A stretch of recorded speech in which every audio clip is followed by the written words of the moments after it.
It is so great to be together again.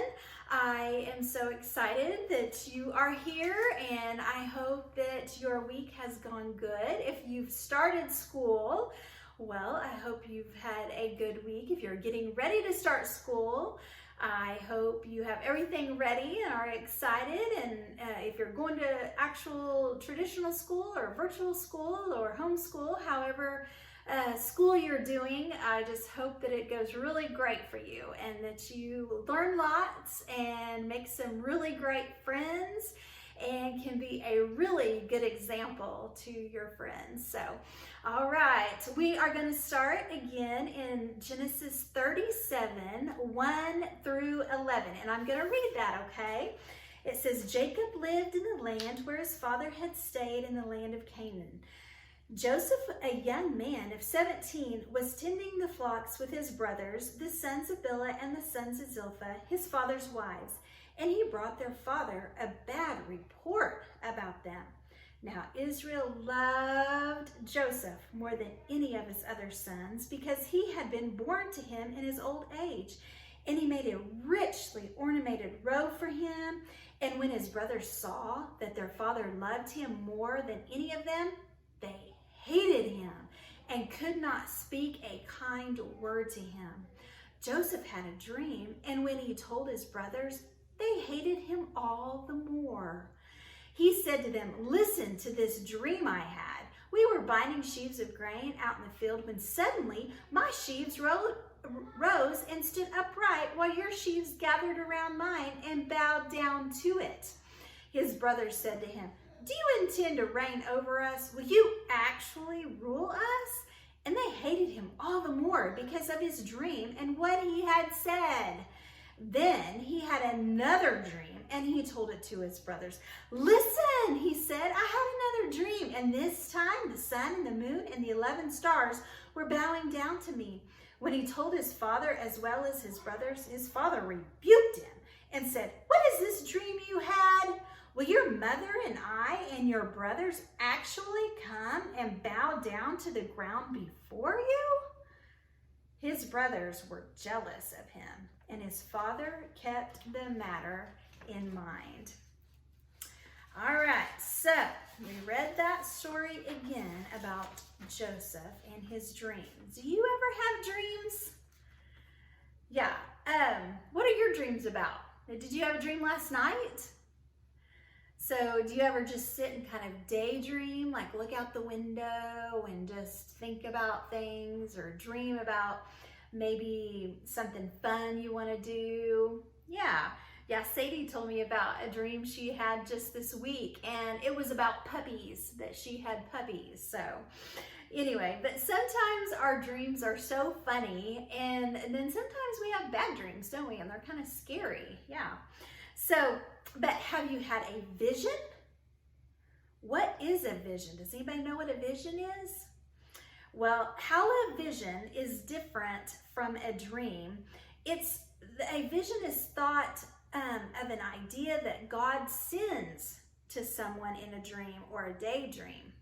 So in biblical times, or Old Testament, God used dreams and visions to warn people and then to give them messages.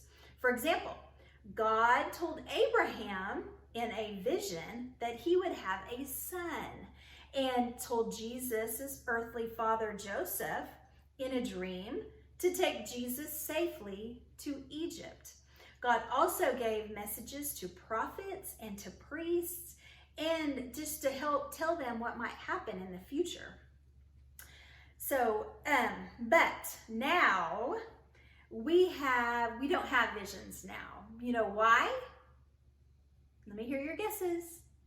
Yeah, we don't have visions now because the book, what book gives us God's message now? Yeah, it's the Bible. And the Bible tells us all about how God, he wants us to live and how to go to heaven.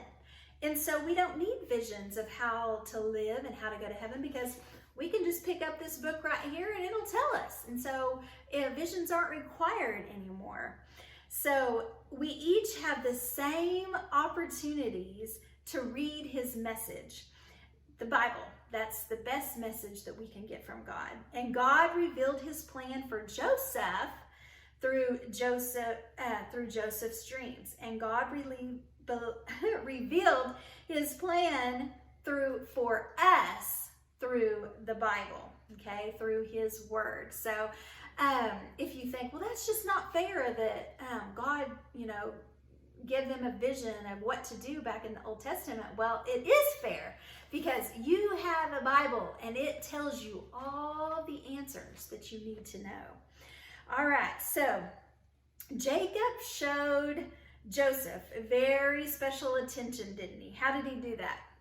Yeah, he gave him that beautiful coat, which was probably long and it was very colorful, and it was for really rich people to have.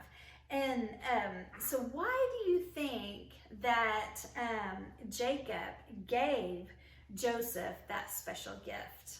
Does anybody have any answers for that? Why would he do that? Huh? Well, the Bible says that Joseph's brothers hated him. That is so, did your mom ever tell you not to say hate or not to hate people? I know I've told my kids that. I'm like, if they say, oh, I hate doing this. And I'm like, oh no, we don't hate. We don't hate, okay? And so your mom may have told you that too, that you're not supposed to hate, and especially you don't hate people. But we know that Joseph's brothers hated him because they were jealous of their father's love for Joseph. But what did Joseph do to make his brothers hate him even more? Yeah, that's right. He told that besides having the beautiful coat that none of them got, that he got all by himself, then he told them all about his dreams. And not just one dream, he told them 2 dreams, didn't he? And Joseph loved God, and he knew that God had given him these special dreams, especially for him. And he was probably just really excited, and he just wanted to share what God had showed him and given to him. But his family, even his dad, was not very excited about hearing those dreams, were they? No. So Joseph was only 17 years old, but he had put his trust already in God.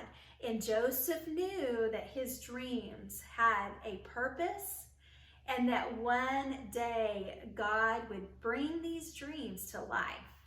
And Joseph had some very difficult and hard things that went before that God had fulfilled in Joseph's dreams. His brothers hated him so much that they wanted to kill him.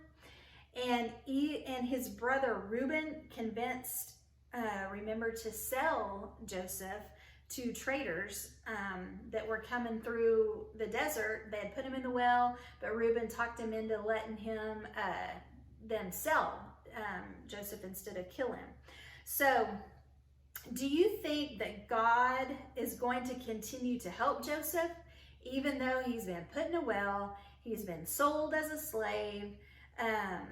He sounds like he's in trouble, doesn't it? If he's been, his brothers hate him, he's been sold to these people that he doesn't even know. So if you read in Psalms 46:1, it says, God is our refuge and strength, an ever-present help in trouble. And then in Romans 8:28, it says, in all things, God works for the good of those who love him. Did you hear that first verse that I read? It said, in times of trouble. Has anybody been in trouble? Has anybody ever heard of anybody being in trouble? Have you been in trouble yet today? Okay, has your mom and dad got you in trouble, or have you got yourself into trouble today yet? Okay, well, everybody gets in trouble, but God said that he is going to be our refuge and our strength through that hard times when we're in trouble. So believers in God have peace, and we can be confident that we do not have to face all of our problems by ourselves. and that God loves us beyond measure, and he will get us through any trial or any trouble that we're having.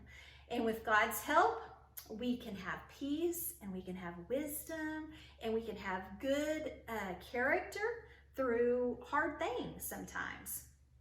So have you ever been blamed for something that you didn't do? Maybe your brother did something or your sister did something, but then you got the blame for that?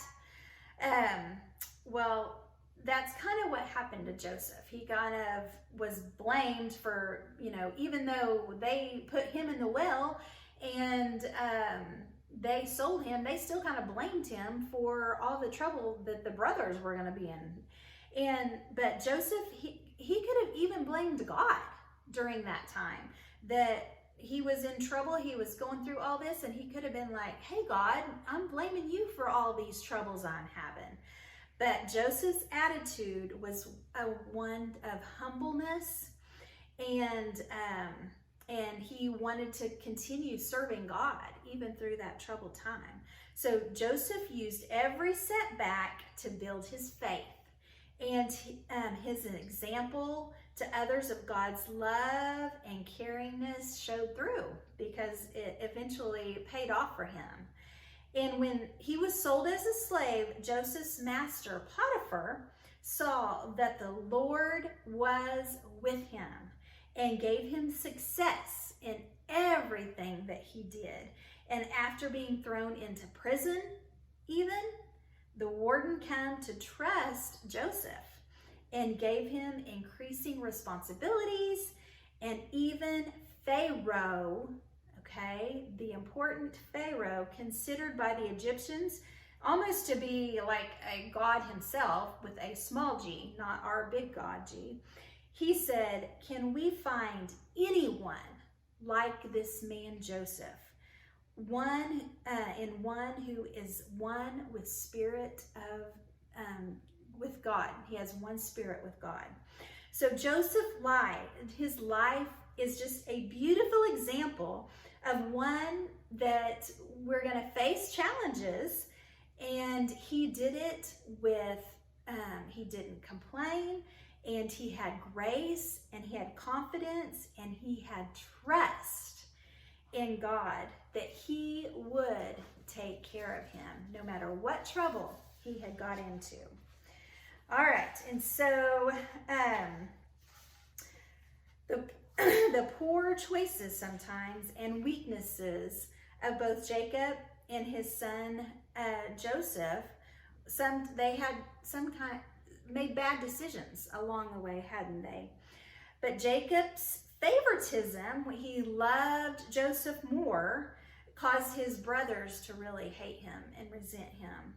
And then Joseph bragging about the dreams he had.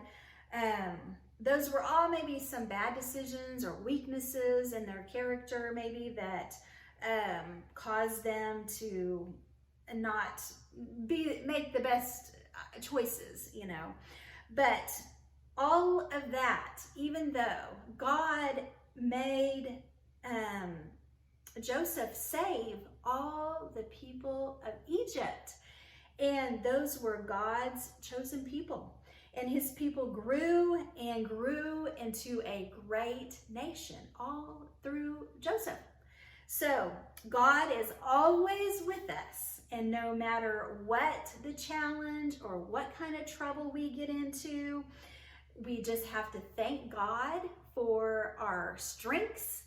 We have to also thank God sometimes for our weaknesses, because sometimes he takes things that are bad and he makes them good. It said it in Romans 8:28, that's what God does. So, okay, so this week, if you get into trouble, you just, of course, want to try to do better next time.